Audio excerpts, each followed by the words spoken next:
교회론의 오프닝 세레머니예요. 서론이에요. 이해되셨어요? 네. 나머지는 넘어가고 16장 같이 읽습니다. 시작. 이제 연합이죠. 예수를 시험하여 하늘로부터 오는 표적 보이기를 원해요. 두 번째죠. 표적 구하는 게. 앞에서는 뭘로 끝났어요? 요나의 표적에 보여줄 게 없어. 이렇게 끝났어요. 이제 뭐라고 얘기해요? 분별력이 그렇게 없어? 이걸로 끝나요. 그죠? 그리고 그들이 떠났어요. 이거 또 다른 논쟁이에요? 뭘 가져라? 분별력을 가져. 시간이 없어서 그냥 실력이 없어서 시간에 못 맞춰요. 난. 사두개인들이 물러갔어요. 5절 시작. 제자들이 건너편으로 갈새 떡 가져가기를 잊었더니 예수께서 이르시되 삼가 바리새인과 사두개인의 누룩을 주의하라. 그러면 여기서 우리가 생각해야 되는 게 있어요. 교회는 뭘 주의해야 돼요? 세상의 가치요. 교회가 망하는 이유가 뭐예요? 사두개인의 누룩을, 바리새인의 누룩을 교회 안으로 끌어들이려고 그러는 거예요. 우리가 성경을 거부하는 게 아니에요. 우리가 하나님의 통치를 거부하는 게 아니에요. 근데요, 이 부분은 사회가 선진되고 세상이 더 뛰어나고 세상이 그러니까 우리 요거 받아들입시다. 그런데 왜 그들의 교훈을 예수님이 누룩이라고 그랬겠어요? 확장성이는 똑같이. 그렇게 교회 안에 스며들어온 세상의 가치나 세속의 개념들은 어때요? 소리 없이 교회를 잠식해 나가요. 그래서 교회론을 시작하기 전에 예수님의 경고가 뭐냐면 세상의 가치를 교회로 끌어들이지 마라. 바리새인들과 사두개인의 누룩을 조심해야 한다. 옛 언약을 이 구조로 하면 무엇을 가지고 오지 마라? 옛 언약을 끌어들이지 마라. 옛날엔 그랬는데 이런 소리 하지 마라. 세상은 이런데요. 이런 소리 하지 마라. 옛 언약을 끌어들이지 마라. 옛 언약의 프레임을 교회 안으로 자꾸 끌어들이지 마라. 그리고 나서 13절부터 20절이 끝장이죠. 이게 이제 마태복음을 어떻게 하는 거예요? 반 접는 축이 되는 거예요. 뭐가 끝났어요? 성전이 끝났어요. 옛 언약이 끝났어요. 몇 장에서? 죽었잖아요. 14장에서. 그죠?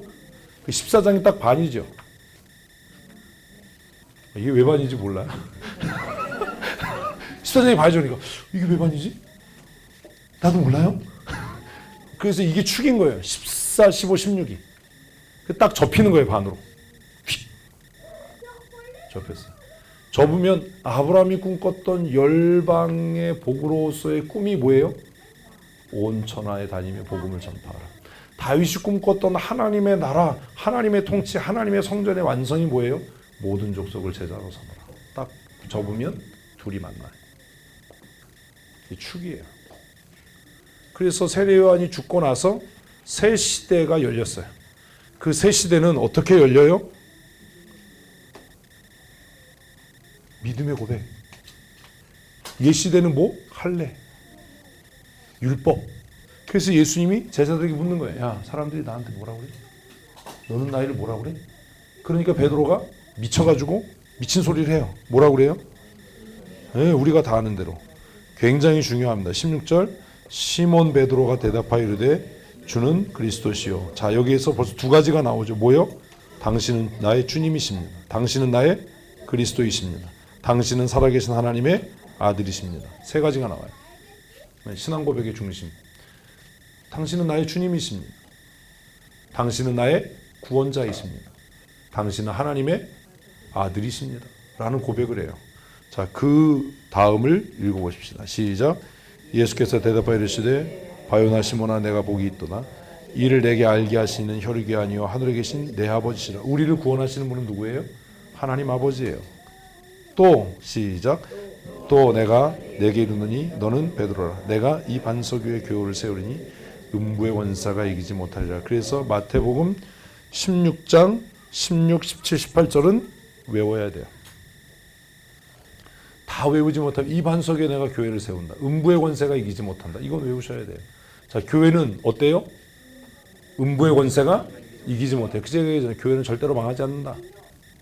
뭘 포기하지 않는 한, 신앙 고백을 포기하지 않는 한 교회는 절대로 망하지 않는다. 교회는 세상을 이긴다. 아무도 아멘을 안 해요. 자, 19절. 교회 주신 권세가 뭐예요? 천국 열쇠예요. 이게 새 시대에 속한 사람들에게 주신 권세예요. 어디 갔어? 지웠구나. 새 시대에 속한 사람들에게 주신 권세가 뭐예요? 천국 열쇠. 아까 얘기했잖아요. 매면 풀자가 없고 풀면 닫을 자가 없고 뭐 이런 거죠. 그럼 천국 열쇠를 그들에게 주셨어요. 자, 21절 시작. 이때로부터. 자, 이때가 뭐예요? 교회의 설립을 선포한 때로부터예요. 네? 이때로부터. 교회가 세워질 거야. 뭘 대체하는? 성전을 대체하고 완성하는 교회가 세워질 거야. 이때로부터 예수님께서 뭘 가르치셔요? 그게 모험 관계가 있는데요. 예수님이 죽어야 교회가 세워지는 거예요. 응? 안 죽으면 안 돼요. 그러니까 죽지 마세요 이랬다가 욕 직사게 먹는 거예요. 교회를 안 세우겠다는 거죠. 그래서 교회가 세워질 거야 라고 얘기했으니까 교회가 세워지려면 내가 죽어야 돼. 그러니까 세례 요한이 죽었어 이 얘기는 예수님이 뭐 한 준비? 내 때가 됐어. 내가 죽을 준비를 하는 거야. 근데 베드로가 그 얘기 듣고 이렇게다가 욕 직사게 먹어요. 그리고 17장은 이야기한 대로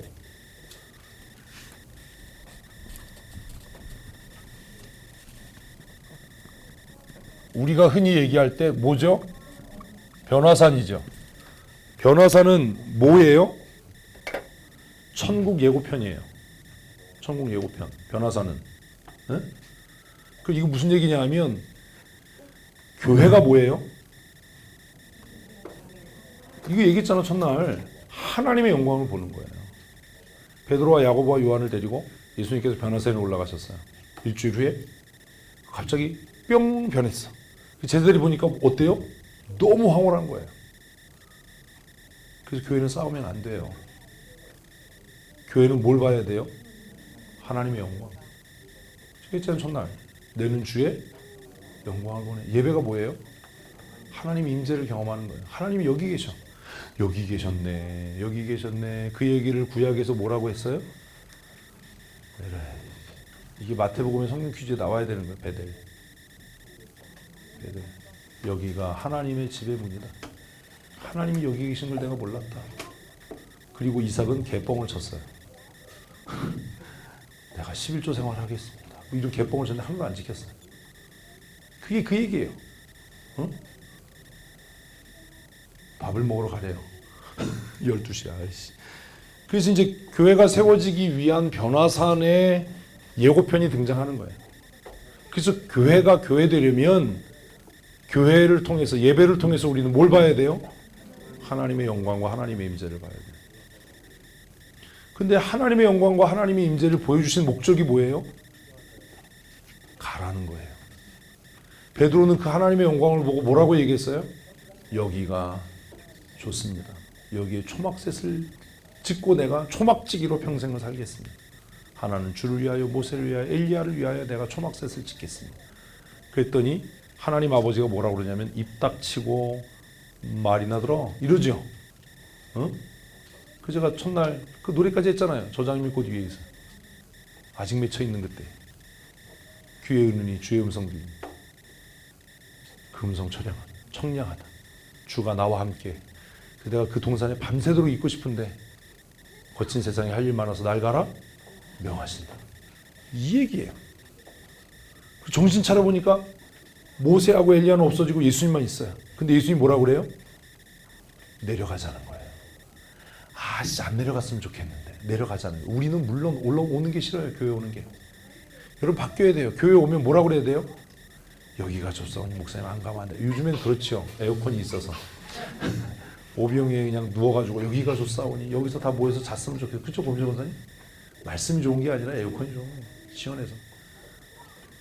근데 주님은 뭐라고 그러는 거예요? 내려가야 된다. 내려갔더니 어때요? 난리를 치는 거예요 밑에서. 난리를 막 귀신 들리네 하나 가지고 해결이 안 돼가지고 난리를 지키고 있는 거예요 밑에서. 그러니 제자들이 내려가지고 얼마나 한심하겠어요. 뭘 봤는데?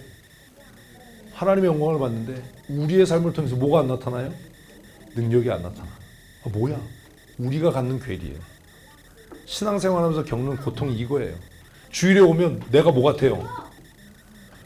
영원한 하나님의 사람 같아. 근데 불과 20분 집에 가면 뭐 같아? 아, 사단의 괴수야. 교회에서는 우리 아들이 예수 믿는 애 갖고 막 나와서 주일학교 애들 찬양하면 천사 같은데 그놈 새끼 집에 오면 마귀 새끼야. 그런 거죠. 불과 20분인데 차로. 그게 하나님의 나라를 소망하는 성도의 갈등이에요. 교회에서 목사는 하나님의 사람 같은데 집에 오면 어지르는 썩을 놈 새끼예요. 그래서 없어져야 돼. 삼식이 놈 새끼죠. 삼식새끼 남하고 밥 달라고 쫓아다니는 아주 그냥 나쁜 놈 새끼. 내가 무슨 죄를 졌길래 내가 삼시세끼를 차려줘야 되나. 그 내려오니까 그 막 어려움이 있는 거예요. 성도의 삶이 이런 거예요. 이게 마땅한 거예요. 그래서 우리의 눈은 뭘 보고? 하나님의 영광을 보고 우리의 발은 이 땅에 굳세게 행진해 나가는 그 영광을 보면서 마치 이스라엘 백성들이 불기둥과 구름기둥의 인도함을 받아서 날마다 광야의 삶을 살았던 것처럼 깨지고 엎어지면서도 그 길을 가야 되는 거예요. 그래서 늘 넘어지지 않으려면 우리의 눈은 뭘 봐야 돼요? 하나님의 영광을 봐야 되는데 눈을 내려서 땅을 보면 엎어지는 거예요. 하나님의 영광을 보고 그 길을 가는 거예요. 그 얘기를 지금 17장은 해요. 귀신 들린 아이. 해결이 안 돼. 해결이. 그리고 나서 이제 성전세를 내야 되냐라고 하는 논쟁이 나와요. 잠깐. 이것도 논쟁이에요. 예수님이 제공하신 거죠. 그리고 18절부터 이야기한 게 뭐냐 하면 18장부터 성도의 새로운 삶이에요. 새 언약에 속한 사람의 새로운 삶. 그래서 제일 중요한 이슈가 뭐예요? 새로운 질서예요. 새로운 질서. 이 세상에서의 질서하고 하나님 나라 질서가 달라요. 하나님 나라에서의 새로운 질서를 뭐라고 얘기하는 거예요? 천국에서 누가 크냐? 천국에서 누가 크냐? 새로운 질서죠? 새로운 질서. 이 땅에서 누가 커요? 돈 많은 사람, 많이 배운 사람, 고위 공직자. 지금 이 마태가 쓰고 있을 때는 어떤 사람? 로마에 빌부터 사는 사람. 사두개인 바리새인들의 앞잡이. 이런 사람들이 커요. 근데 하나님의 나라에서는 누가 커요? 에? 어린아이. 천국 못 가요. 자기를 낮추지 않으면 천국에 갈 수 없어요. 그래서 뭐라고 이야기하냐면 다 찍어버리고 빼버리고 잘라버리더라도 어디 가는 게 나아? 천국 가는 게 나아요. 그리고 하나님의 나라에 속한 하나님의 사람은 뭐 하는 일이에요? 주구장창 용서하는 일이에요. 근데 이 용서는 일방적이에요? 쌍방적이에요? 쌍방적이에요. 뭐 할 때? 회개할 때. 회개할 때. 용서하는 거예요. 원수 갚지 말아야 돼요. 그래서 비유가 나와요. 비유. 그죠? 자, 19장. 뭐가 나와요? 누가 천국에 갈 자가 나와요. 누가 천국에 가는가? 천국에 갈 사람이 누구냐? 그 얘기가 19장에 나와요. 누가 천국에 가요? 그거를 19장에 나와 있는 내용 하나하나를 정리해야 돼요. 그래서 마지막 장에 보면 마지막 부분에 23절부터 누가 천국에 갈 수 있는 사람이에요? 같이 읽겠습니다. 시작. 예수께서 제자들에게 이르시되 내가 진실로 너희에게 이르노니 부자는 천국에 들어가기 어려우니라. 이게 돈 많은 사람이 아니에요. 뭘 추구하는 사람? 돈을 추구하는 사람은 천국 못 간다. 그래서 뭐라고 이야기합니까? 너희가 말하니 낙타가 바늘귀로 들어가는 것이 부자가 하나님 나라에 들어가는 것보다 쉽다. 25절. 제자들이 듣고 몹시 놀라 이르되 그렇다면 누가 구원을 얻을 수 있겠습니까? 이게 핵심이에요. 천국에 갈 자가 누구냐? 답이 뭐예요? 25절, 26절 시작. 예수께서 그들을 보내시며 이르시되 사람으로는 할 수 없으나 하나님으로서는 다 할 수 있느니라. 이에 베드로가 대답하여 이르되 보소서 우리가 모든 것을 버리고 주를 따랐사오니 그런즉 우리가 무엇을 받으리까? 천국에 갈 자가 누구냐? 그리고 이 천국에 갈 자에 대한 이야기를 이제 20장에서 무엇으로? 비유로 다시 이야기합니다. 비유로 이야기합니다. 천국은 마치 어떻다고요? 품꾼으로도 포도원에 들인 주인과 같아요. 그러면 천국은 어떤 사람이 가요? 이 비유의 핵심이 뭐예요? 은혜. 은혜로 가는 거예요. 그래서 아침에 일찍 들어간 사람은 못 가요, 천국. 이러면 또 예수 일찍 믿으면 천국 못 가나? 그게 아니에요. 아침에 일찍 들어간 사람은 왜 천국 못 가요? 은혜는 잊어버리고 자기 수고와 노력만 남아요. 근데 마지막 1시간 전에 들어간 사람은 왜 천국 가요? 은혜를 잊지 않았어요. 내가 하루 종일 놀고 공치는 줄 알았는데 은혜로 내가 포도원에 들어가서 잠깐 일하는 척 했더니 하루치 임금을 주더라. 그래서 하나님 나라는 누가 들어간다고요? 은혜를 입은 자예요. 그냥 시간이 없어서 그냥 설명해버려요. 은혜를 입은 자. 비유의 해석이 달라지는 거예요. 천국은 누가 가요? 은혜를 입은 자예요. 은혜. 내가 감사하는 게 아니라 은혜를 입은 자가 천국 가요. 그래서 누가 천국 가느냐 이 이야기를 지금 그러면 교회라고 하는 것에 대해서 교회론으로 설명을 해야죠. 그럼 교회에서 누가 큰 자예요? 어린아이처럼 자기를 낮추는 자예요. 그럼 교회에서 우리가 어떻게 신앙생활을 해야 돼요? 형제가 범죄하고 용서를 구하면 그 죄를 끊임없이 용서해 줘야 되는 거예요. 그죠? 우리가 어떻게 하나님 나라를 가요? 신앙생활 하면서 그 은혜성을 잊지 말아야 돼요. 그래서 내가 무슨 팀장을 하든 권사가 되든 집사가 되든 그게 내가 노력했으니까 수고해서 얻은 게 아니라 은혜. 오직 은혜. 그래서 종교교육자들이 오직 믿음, 오직 은혜, 오직 영광. 그게 오직 하나님의 영광이다.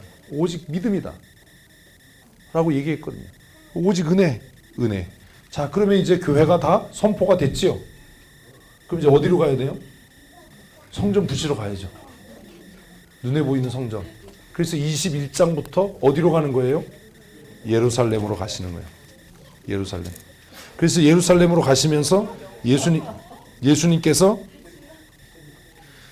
예루살렘을 향해서 가셔서 제일 먼저 하신 일이 뭐예요? 성전을 깨끗게 한 게 아니에요, 이게. 성전을 무력화시킨 거예요. 우리는 그냥 초급 단계니까 성전을 깨끗게, 성전을 정결케 하시면 이렇게 가르치고 얘기하는데 진짜 예수님이 하신 일은 성전을 어떻게 해요? 무기력하게 해버린 거예요. 이제는 더 이상 여기가 뭐가 아니다? 성전이 아니다. 성전의 기능의 상실성을 선포해버리는 거예요. 내 아버지 집은 기도하는 집이지 장사하는 집이 아니야. 이건 성전이 아니야. 그래서 성전의 무용성을 드러내버린 거예요. 성전을 그러니까 이미 이때 파괴된 거예요. 예수님이. 이건 성전이 아니야 라고 부정해버린 거예요. 성전을 깨끗게 하시고 성전을 깨끗게 했으면 무너지지 말아야죠. 계속 써야지. 이해됩니까? 성전의 무력화. 성전은 더 이상 성전이 아니다. 그러고 나니까 이제 앞에 얘기했던 안식일 논쟁이 또 다시 반복되는 겁니다. 안식일 논쟁의 끝이 아까 뭐였어요? 성전으로 이어지고 그 권위가 뭐냐? 라는 얘기를 어디서 했어요? 여기서 했잖아요. 12장에서. 에? 그런데 몇 장에서 다시? 21장에서 성전을 무기력화하고 성전의 부패성을 공포하고 이건 더 이상 성전이 아니야 라고 얘기할 때 바로 옛 언약에 속한 사람들, 성전을 등에 메고 밥벌이했던 사람들이 제기했던 논쟁의 이슈가 뭐예요? 무슨 권세로?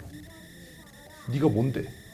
근데 앞에서 이미 마태는 뭐라고 얘기했냐면 성전보다 내가 더 커라고 이미 답을 했어요. 근데 우리는 성경 읽으면서 이걸 놓쳐요. 그러니까 여기 오면 또 생뚱맞은 거예요. 왜 그러지 진짜? 근데 생각하고 읽었으면 그러지. 성전보다 예수님이 더 크니까. 새로운 패러다임의 기준이 되니까 당연한 거지. 이건 성전이 아니야 라고 얘기할 자격이 있지. 근데 바리새인들 그걸 이해 못하니까 야 네가 무슨 권세로 이래? 그러니까 예수님이 그 사람 수준에 맞춰서 묻는 거죠. 이 질문은 무슨 얘기냐면 너는 내 깜이 아니다. 못 된다. 너하고 논쟁할 깜이 아니다. 그래서 뭐라고 얘기해요? 내가 그러면 수준 낮은 거 하나 물어볼게. 세례 요한의 세례가 어디서부터 온 거야? 답을 못하죠. 끝났어요. 그 논쟁은. 그리고 나서 진짜 그들이 치를 떨고 듣기 싫어하는 무슨 얘기가 나와요? 포도원 비유의 이야기가 나와요. 그래서 아들을 잡아 죽인다. 이 얘기가 나와요. 22장 있습니다. 예수께서 다시 비유로. 그래서 22장의 비유와 세금 문제 그리고 부활의 논쟁이 등장합니다. 부활 논쟁. 이건 다 뭐예요? 죽음으로 가는 과정이에요. 죽음으로 가는 과정.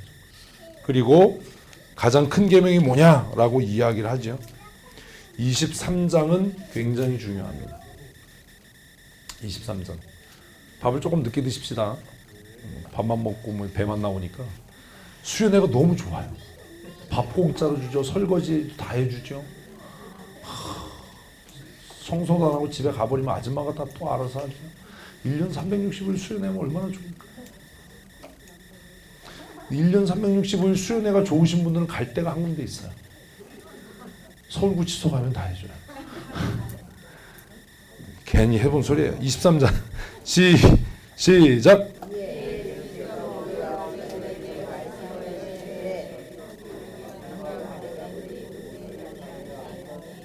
예. 그래서 23장은 아주 잔인하고 혹독한 저주를 선포해요. 예? 근데 이 저주를 가능하게 한 게 22장 41절부터 46절이에요. 읽습니다. 바리새인들이 모였을 때 예수께서 그들에게 물으시되 너희는 그리스도에 대하여 어떻게 생각하느냐? 누구의 자손이냐? 대답하되 다윗의 자손이니라. 그러면 이르시되 그러면 다윗이 성령에 감동되어 어찌 그리스도를 주라 청하여 말하되 주께서 내 주께 이르시되 내가 내 원수를 내 발 아래 둘 때까지 내 우편에 앉아 있으라 하였느냐? 다윗이 그리스도를 주라 칭하였은즉 어찌 그의 자손이 되겠느냐? 논쟁이죠, 이것도. 이것이 23장의 바리새인들을 저주할 수 있고 서기관들을 저주할 수 있는 근거가 되는 거예요. 무슨 얘기냐면 니네는 개뿔도 몰라. 이거죠.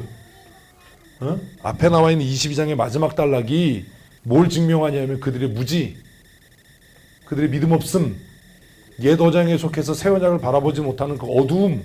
그래서 앞에 나왔던 맹인이 맹인을 인도하면 어떻게 되겠냐라고 했던 그 말씀을 그냥 만천하에 드러내신 거고, 너희가 맹인으로서 맹인을 인도하고 너희가 스승됐다라고 얘기하니까 너희에게 뭐가 임하는 것이 마땅해? 저주가 임하는 게 마땅해. 그래서 23장은 뭐의 선포예요? 저주의 선포예요. 굉장히 무서워요, 23장의 저주는. 그래서 23장에서 우리가 동그라미를 쳐야 될 게 있어요. 동글뱅이를 쳐야 될 게 뭐예요? 화 있을 진저예요. 화 있을 진저. 화 있을 진저. 계속해서 화 있을 진저. 그럼 그들에게 왜 화가 있어야 되느냐? 그게 8절이에요. 같이 읽겠습니다. 시작.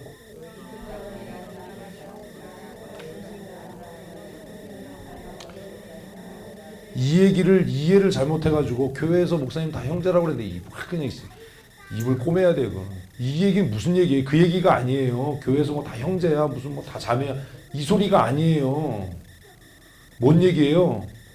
아까 얘기하면 개뿔도 모르면서 니네가 선생짓 해서 니네 저주받아야 될 이 얘기지. 이게 무슨 교회에서 다 한 형제고 무슨 뭐 목사도 없고 장로도 없고 뭐 다 뭐 맘먹어도 돼, 이 얘기가 아니라고. 응? 바리새인들이 저주받아야 되는 근거를 얘기하는 거예요. 너희가 무엇으로 자격도 없으면서 선생으로 자격도 없으면서 선생이라 칭함을 받았으니까 뭐 해야 돼? 저주받아야 돼. 이거 한 절만 딱 떼내가지고 야 성경에 뭐 다 형제라고 선생이라고 그러지 않는데 무슨 선생이야. 미친 소리 하는 거예요. 성경이 뭔지도 모르는 거예요. 이 뒤에 이어지는 말이 뭔데요? 저주인데요. 그래서 계속해서 화 있을진저, 화 있을진저, 화 있을진저 계속 나와요. 네? 그래서 16절에 시작.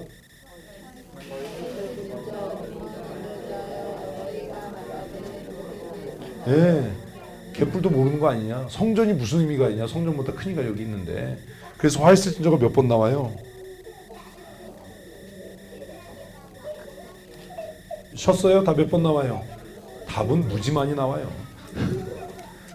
13, 15, 16, 23, 그죠? 25, 25는 왜 빼먹고 27, 29 이러면 무지 많은 거예요. 왜? 헬라어는 같은 단어를 쓰는 걸 아주 터부시하는데 한 장에서 화이스진저가 이렇게 줄줄이 나오면 이건 니네들은 절대로 용서 못 받는다. 절대로 천국 못 간다. 근데 29절에 그 화이스진저가 무섭잖아요. 시작. 화이스진저 외식하는 서기관들과 바리새인들이여 너희는 선지자들의 무덤을 만들고 의인들의 비석을 꾸민 이거죠. 자기들이 다 잡아 죽이고 나서 뭐 만들어요? 묘지 만드는 거예요.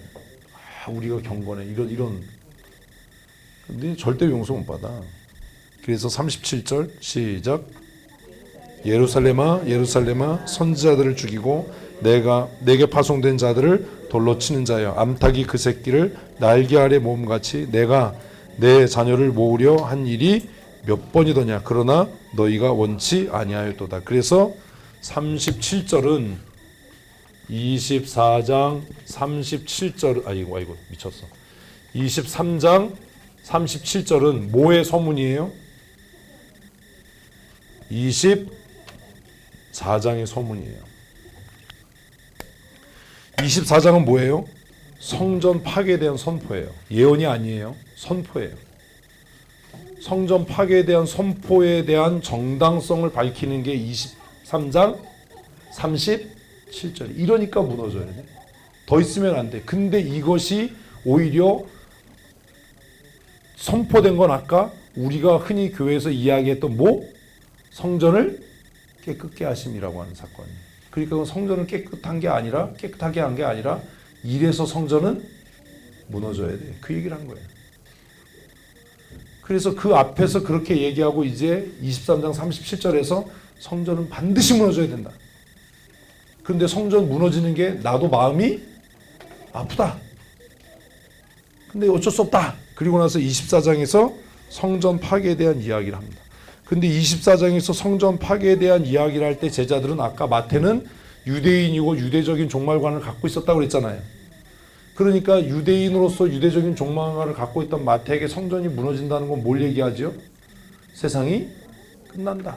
그래서 24장이 혼란스러운 겁니다. 예수님은 성전 파괴를 얘기하는데 마태는 어떻게 받아들인 거예요? 예수님이 재림한다. 세상이 끝난다. 세상이 종말이다. 이렇게 생각한 거예요. 근데 이걸 이해를 못하니까 맨날 24장 가지고 종말론을 설교를 하잖아요. 정신없는 소리를 하는 겁니다. 근데 24장에서 중요한 우리가 놓치지 말아야 되는, 이미 성전 파괴는 지나간 역사이기 때문에 다 지나간 거지만 우리가 놓치지 말아야 되는 24장에서 굉장히 중요한 교회 사명이 있어요. 그게 뭐냐면 선교적인 명령이 나와요. 몇 절이에요? 14절이에요. 정확히 말하면 13절부터예요. 그러나로부터 시작되는. 읽습니다. 그러나 끝까지 견디는 자는 구원을 얻으리라. 그러니까 교회는 어때야 돼요? 끝까지 견뎌야 돼요. 신앙생활은 끝까지 견디는 거예요.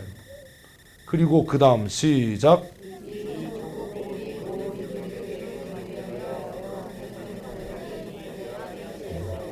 자, 우리 박수. 엄선영 집사님이 입장을 하셨습니다. 그래서 다시 마태복음을 앞에서부터 해야 돼요. 이게 선교적 교회의 선언이에요. 선교적 교회 선포.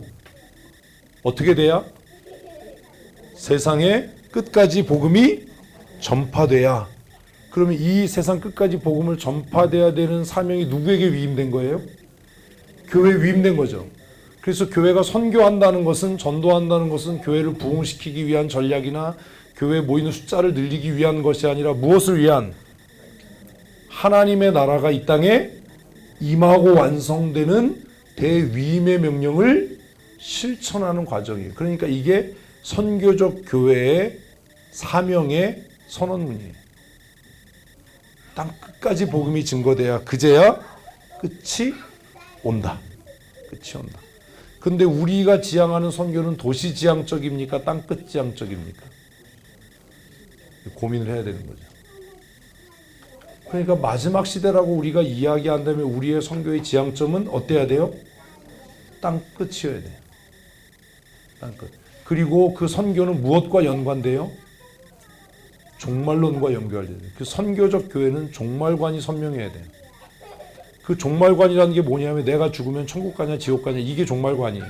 뭐 언제쯤 예수님 오냐, 뭐 바코드가 어떻다, 666이 어떻다, 뭐 베리칩이 이런 얘기가 종말론이 아니라 내가 죽어서 하나님 나라 갈 거냐, 아니면 때려칠 거냐, 이게 선교적 교회의 종말관이에요. 이것을 바울이 고민했던 게 뭐냐면 내가 많은 사람에게 복음을 전하고 나서 내가 도리어 버리워질까 두렵다. 이게 미셔널 처치가 갖고 있는 자기 정체성의 고민이에요. 버려지면 어떻게 하지?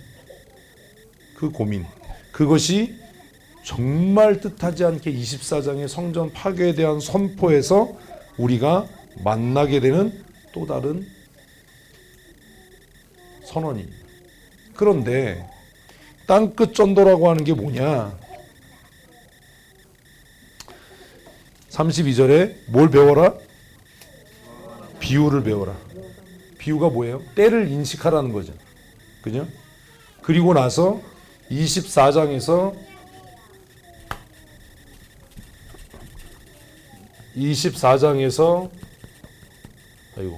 성전 파괴를 어떻게 하시고 선포하셨죠. 그리고 25장에서 다시 이 성전 파괴에 대한 무엇? 비유 잔치가 이제 25장에 나타나요. 비유. 그럼 이 비유는 뭘 얘기하는 거겠어요? 아까 이야기한 미셔널 처치와 미셔널 처치의 삶을 사는 성도들이 가져야 되는 마음, 최종적인 궁극적인 목적이 뭐다? 내가 하나님 나라 가겠냐라는 거잖아요.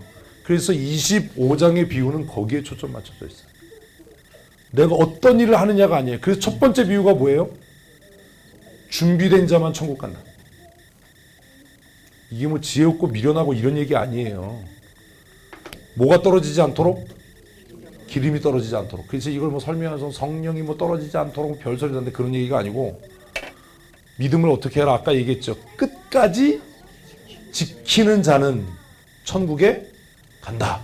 그래서 첫 번째 비유가 그 이야기를 다시 확 이해하도록 설명하는 거예요. 하나님 나라 누가 가요? 기름 준비한 자요. 기름 준비한다는 게 뭐예요? 끝까지 견디는 거예요.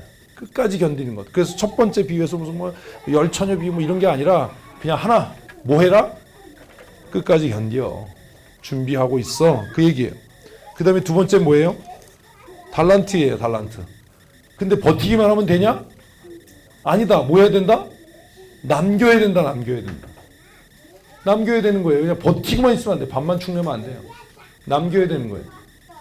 그래서 여기에서도 많이 남긴 자는 많이 받고 없는 자는 다 뺏겨. 아까 얘기했잖아요. 이게 앞에가 이해 안 되면 이런 법이 어디 있어요. 근데 이미 앞에서 그게 하나님 나라의 룰이야. 예수님이 다시 정립하신 룰이야. 구약의 룰은 있는 자가 없는 자를 위해서 구제하는 거죠. 가난의 법은 그거잖아요. 그래서 레위인과 객과 고아와 과부를 잊지 말고 선대해야 돼. 가난한 자를 돌봐야 돼. 근데 이제 예수님에서 새롭게 선포되는 하나님의 룰은 뭐예요? 있는 자는 더 풍성해지고 없는 자는 다 뺏겨요. 이게 뭐야? 근데 그 얘기가 다시 25장에서 무슨 비유? 달란트 비유. 재능대로 맡겼어. 그러니까 재능대로 살면 뭐 할 수밖에 없어? 남겨질 수밖에 없어. 남겨질 수. 그리고 마지막 31절부터 이제 심판에 대한 비유가 나와요. 하나님의 나라는 어떻게 임해요? 심판을 통해서 임해요. 양과 염소가 구분이 안 되는데 그때는 구분이 될 거예요. 그러면 양과 염소가 어떻게 구분이 되냐? 양과 염소가 어떻게 구분이 되냐? 그 세 번째 비유에서 뭐라고 이야기합니까? 아주 너희 중에 지극히 작은 소자 하나에게 행한 것. 그래서 이걸 읽으면 다시 아까 이야기한 객과 고아와 과부를 잊지 말고 선대해라 라고 하는 것이 폐기된 것이 아니구나. 지극히 작은 자 하나에게 한 것이 곧 나에게 한 거야. 그래서 너희들은 오른편. 너희는 왼편. 왜? 그 사람들을 돌보지 않았으니까. 그래서 하나님의 나라는 그렇게 임해요. 그리고 이제 26장부터 예수님의 죽음에 대한 이야기가 이야기됩니다. 26장 1절. 예수께서 다 마치시고 이제 또 하나 또 거지는 거죠, 회기? 그죠? 다 마치시고 5번 나온다고 그랬잖아요. 다 마치시고 또 나왔어요. 제자들에게 이르시되 너희가 아는 바다. 그래서 예수님 6월절 어린 양으로 이제 죽음을 죽어요. 그래서 베드로의 죽음에 대해서 이야기하면서 예수님이 뭐라고 얘기하면 내 죽음은 그냥 이루어지는 게 아니라 역사적인 그 기반을 가지고 있다라고 이야기합니다. 그리고 예수님께서 성찬에 대한 의미를 이제 마지막 만찬 자리에서 설명을 합니다. 이제 제자들에게 내가 죽을 거야. 너희가 다 도망갈 거니까 베드로가 나 안 도망간다. 나 예수님 배반 안 한다 이거죠. 근데 예수님 뭐라고 그래요? 도망갈 거야 너도. 다 도망가고 인자도 팔 거야. 그러면서 6절부터 13절까지가 굉장히 중요한 이야기가 나와요. 자, 6절 읽습니다. 예수께서 베다니 나병 환자 시몬의 집에 계실 때 한 여자가 매우 귀한 향유 한 녹합을 가지고 나와서 식사하는 예수의 머리에 부으니 제자들이 보고 분개하여 이르되 무슨 너를 이렇게 하느냐 이렇게 얘기해요. 근데 예수님은 뭐라고 이야기하냐면 이것에 대해서 이 여자가 뭐 한 거다? 장례를 준비한 거다. 그래서 예수님의 장례는 바리새인들이나 사두개인들에 의해서가 아니라 믿음의 법으로 하나님의 나라를 소망하는 자들에 의한 것이다 라고 이야기를 합니다. 그리고 14절부터 누구의 배반이요? 유다의 배반 나오고, 그리고 17절부터 30절까지 무슨 얘기가 나와요? 마지막 만찬을 얘기하는데 이것은 6월절 식사의 완성이지요. 그래서 성찬의 의미를 25절쯤인가요? 26절에 성찬의 의미를 얘기합니다. 그 시작. 그들이 먹을 때에 예수께서 떡을 가지사 축복하시고 떼어 제자들에게 주시며 이르시되 받아 먹으라 이것은 내 몸이라 하시고 또 잔을 가지사 감사기도 하시고 그들에게 주시며 이르시되 너희가 이것을 다 마시라 이것은 죄 사함을 얻게 하려고 많은 사람을 위하여 흘리는 바 나의 피 곧 언약의 피니라. 그래서 이게 성찬의 의미, 이걸 바울은 고린도서에서 다시 재해석을 하지요. 그리고 베드로가 부인할 것을 이야기를 해요. 근데 베드로는 이것 때문에 막 그냥 결코 버리지 않을 거라고 그렇게 이야기하죠. 나는 결코 버리지 않을 겁니다. 예수님께서 이 죽음에 대한 이야기를 26장에 굉장히 길게 하는데 26장에서 중요한 것은 6절부터 13절까지의 여인의 행위예요. 이 여인의 행위에 대해서 결론이 뭐냐 하면 30분이네. 13